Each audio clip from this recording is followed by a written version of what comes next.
Hey! Today's topic is going to be about pistons, a little bit about piston rings, and wrist pins.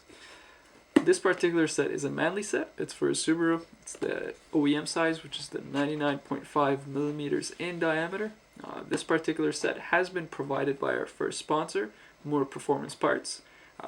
Give them a shout out, and you guys can get the same deal as I did by using the code RENSHER, and I'll put it in the description. Make sure you guys are able to use it. What it gives you is 7% off. That's what I get, so that's what you'll be getting as well. And let's get started.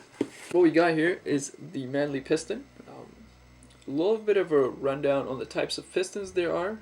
There's the hypercast pistons, there is the 4032 alloy, and there is the 2618 alloy, which in this case is this particular one.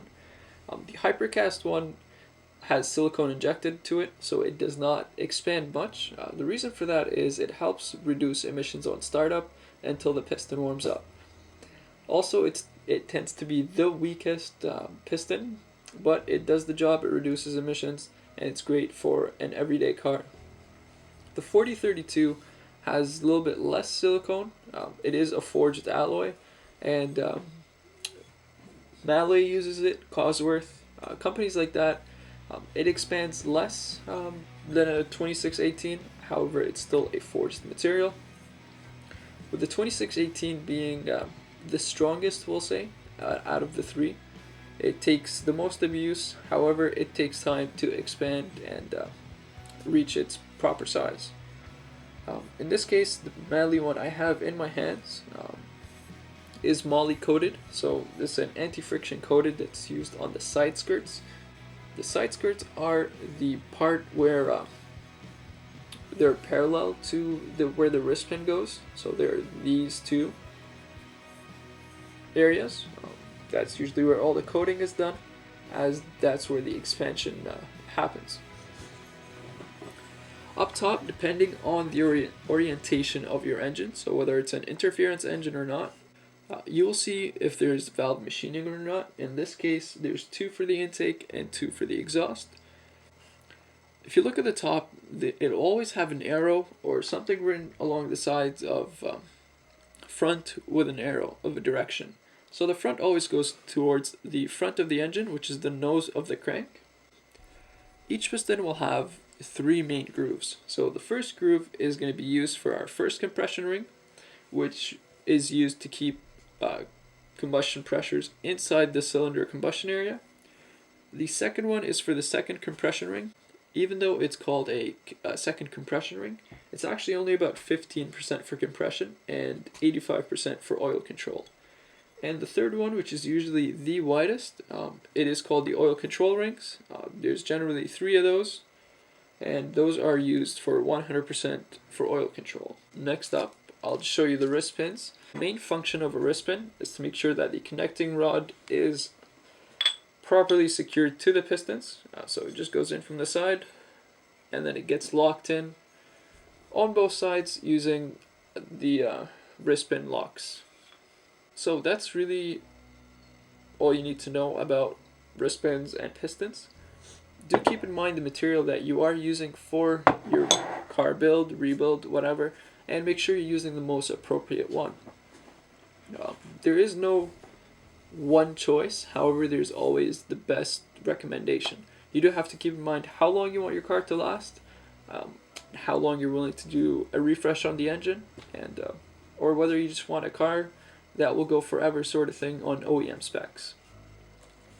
So the next portion we'll be talking about is the piston rings. In this case, this Manly bag here, it shows you the size of the piston rings. So in diameter, it's a 3.917 inch piston rings. They're manufactured on August 28th, 2015 with a part number. And also Manly shows you the orientation of the installation. So on the top ring, it'll show you top groove bevel up.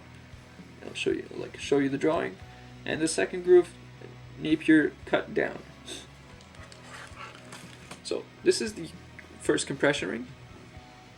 Take a look here.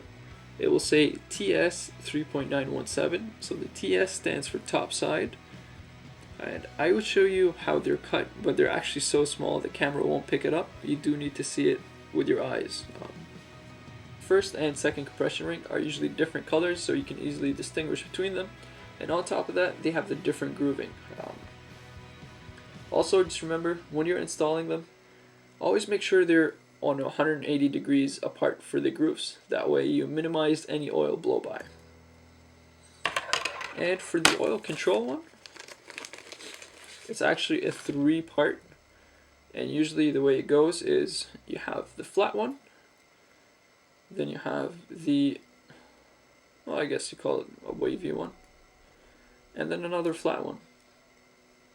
The idea is that they sandwich each other and they're installed as such to control the oil. So that's just a quick rundown on pistons, piston rings. And one big thing to consider is, please, if you're rebuilding an engine, make sure that you have a machine shop check it over. Make sure all your tolerances are proper. That way you have the maximum life out of your engine. Make sure to always follow the instructions by the manufacturer. That way you reduce any possible chances of error. Happy wrenching, and we'll see you guys soon.